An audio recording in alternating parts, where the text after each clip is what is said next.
Assembly నుంచి అనేక మార్లు కాల్ చేశాడు. నేనే కాదు, మరో 5గురితోనూ అరవ రాసలేడు. బ్యాక్గ్రౌండ్ చెక్ చేయకుండా ఎమ్మెల్యే టికెట్ ఎలా ఇచ్చారో మానవ హక్కుల కమిషన్ మద్దతుతోనే కేసు నమోదు. కూటమి ఎమ్మెల్యే అరవ శ్రీధర్ బాధితురాలు వెల్లడి.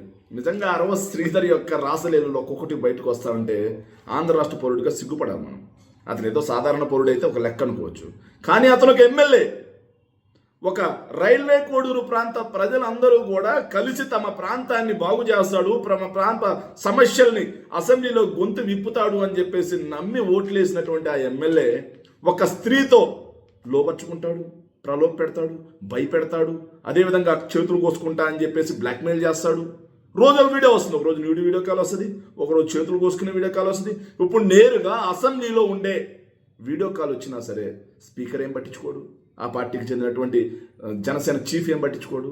నిజంగా కోట్లాది మంది ఏదైతే ఆంధ్రప్రదేశ్ ప్రజలకి ఆరాధ్యమైనటువంటి దేవాలయం లాంటి అసెంబ్లీలో కూర్చొని ఒక ఎమ్మెల్యే వీడియో కాల్ మాట్లాడుకుంటున్నాడు, బూతు పనులు చేస్తా ఉన్నాడంటే అతను ఎమ్మెల్యేగా పట్టుమని 10 నిమిషాలైనా అతనికి అర్హతుందా?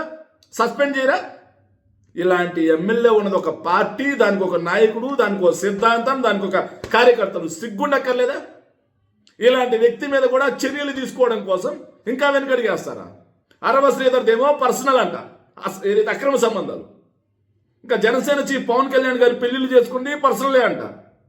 కానీ జగన్మోహన్ రెడ్డి గారు తన చెల్లికి ఉన్నటువంటి వైరుధ్యం మాత్రం స్టేట్ ఇష్యూ.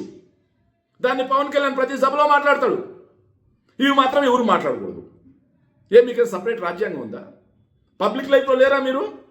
పబ్లిక్ లైఫ్లో ఉన్నప్పుడు మీరు చేసే తప్పుడు పనులు ప్రశ్నించే హక్కు లేదా? వాళ్ళదేదో ఆస్తి గొడవ, లేకపోతే ఇంకో గొడవ. మీది ప్రజల్ని కీచకుల్లా వంచిస్తూ ఉన్నారు మహిళల్ని. మరి ఇది అడిగితే పర్సనల్ ఇష్యూ అని చెప్పి మాట్లాడతావు అరవ శ్రీధర్. పర్సనల్ ఇష్యూ అని చెప్పి పవన్ కళ్యాణ్ పక్కన పడేస్తాడా? యథా రాజా తదా ప్రజ అన్నట్టుంది. ఆవు చేలో మేస్తే దూడ కంచెన మేస్తుందా? పవన్ కళ్యాణ్ అటు చేస్తే ఆయన ఎమ్మెల్యేలు అటు చేయక ఇంకేం చేస్తారు? Thank you.